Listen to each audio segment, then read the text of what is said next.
Afrika haguruka igiterane ngarukamwaka ni ku nshuro ya 17 kibaye. Ni igiterane twungukiramo byinshi, haba gukura mu buryo bwo mwuka no mu buryo bw'ibitekerezo, no kongera kugarurirwa agaciro nk'abanyafrika, kumva agaciro dufite, ndetse no kumva yuko Afrika izatera imbere cyangwa se izahaguruka ari uko twese tubigizemo uruhare. Ni byinshi rero twigira mu iyi mwaka bibanze cyane ku musozi wa business na family.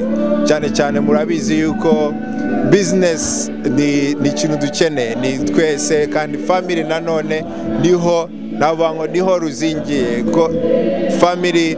Satani arakunda gutera imiryango cyane, so nitwakomeza imiryango yacu Afrika izatera imbere, Afrika izagera kure. Afrika haguruka ni nziza kuri giye kubera yuko hari ibitekerezo byinshi byatanzwe, hari inyigisho nyinshi zatanzwe, cyane inyinshi zigamije gushyira mu bikorwa inyigisho nyinshi tumaze iminsi tubona. Cyane ni gute wafata ibitekerezo byose, ni utafata izi nyigisho zose ukazishyira mu bikorwa. Iya Afrika haguruka y'uyu munsi ifite umwihariko n'izindi kubera yuko yo ntago ibanda kureba ku mateka cyane. Iyi ngiyo irashaka kureba ejo hazaza. Izindi zagendaga zireba amateka, ukigisha abantu ibyagiye biba, kwigisha abantu impamvu Afrika imeze uko imeze uko. Ariko iyi ngiyo irareba ese ko tumaze kubimenya ejo twabigenza gute, n'iki twakora kugira ngo tuve aho turi tugera ahandi. Akaba ari ikintu cy'ingenzi cy'Afrika haguruka. Ibiterane Afrika haguruka rero jewe ku bwanjye ku giti cyanjye byatumye menya umugabane wanjye kumeze, byamfunguye amaso, menya aho umugabane wanjye uhagaze, menya aho umugabane wanjye ugeze, yaba ari mu mibereho myiza y'abaturage, yaba ari mu bukungu, yaba ari mu buharirane n'ibindi bihugu cyangwa se n'indi migabane ku isi, yaba ari ndetse no ku kintu cyitwa idini.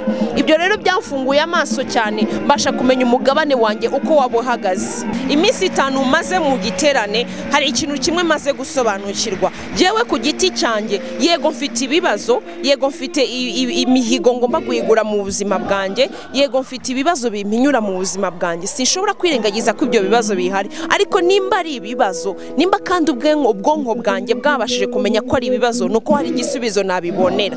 Ubu ngubu ikintu ngiye gukora ntabwo nzongera gutinda kuba namenya yuko ikibazo gihari, what we call problem statement, ariko ndenzeho hari icyo shoboye kugira ngo icyo kibazo gikemuke. Ndibuka yuko hari umugoroba washize umukozi w'Imana Reverend Francis Badinga yavuze ngo uriya ngo ikibazo utaboneye igisubizo ntabwo kiba ari ikibazo, ahubwo kiba ari ikintu wiremeye mu mutwe wawe. Ariko nimba hari ikibazo nabonye mu buzima bwanjye ku giti cyanjye, mu muryango, mu itorero, mu kigo nkoreramo cyangwa mu gihugu, nkaba nabasha kumenya ko ari ikibazo, ndatera intambwe kugira ngo mbashe kugikemura. Buryo wamenye ikibazo ni nawe ubona n'igisubizo cyacyo.